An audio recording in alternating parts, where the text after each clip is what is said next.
Seo go scéalta na seachtaine Tuairisc. Seachtain in airt na Gaeltachta go raibh sé gur réiteach gearthéarmach agus fadtéarmach á le cheismhaoinithe airs na Gaeilge. Chasan teir deir go léirí le heifigh ónmhar san seachtain seo chun an scéal gúil an agaibh teastóireann le céirí breis €800,000 dhéanamh ar a buséad am líana. Grúpaí pobl timpeall na tíre a bhaith le cuid go na céirithe agus léireach fearg agus tíomá faoin scéal ag cruinniú éigeandála ar achtal chun na Gaeilge i mála clia ar ina seachtaine.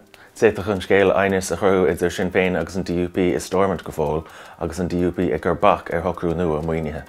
Thair an cuasaí teanga sa dálann seachtain seo nuair dúirt Sinn Féin gur bhain an taoiseach leasas aspa Gaeilge an cheann cóirle Rona Murphy chun Mary MacDonald a Waslú. Dúirt míal metin go MacDonald ag insins bréige le Lindsay isbruachta ar chuirsaí tithiachta rud nach bhfuil cedia faoi rialach an na dála, ach dúirt Murphy nach bhfuil éon Gaeilgeice nach bhéiteach sí rialú a dhéanamh mar nar chúla sí an chaint. Tá gear an dinta ag Mary MacDonald leis an ceann cóirle faoi chaint an tíisi.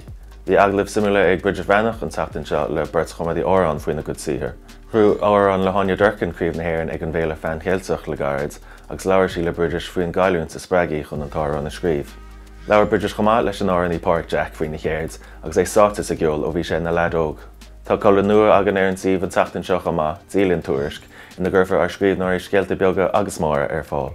Seán go garbhí atá mún pín an seachtain seo agus leabhar nua Joe McHugh agus sáchháilte Roy Keane a meas na mluaine aige. Agus ar deire tá podchraola nua seolta ag Tuairisc freisin an seachtain seo. Tá an chéad agran de Tuairisc go bhéal ar fáil inis agus neart ábhar cainteáin. Tá na scéalta sin agus go leor eile ar Tuairisc.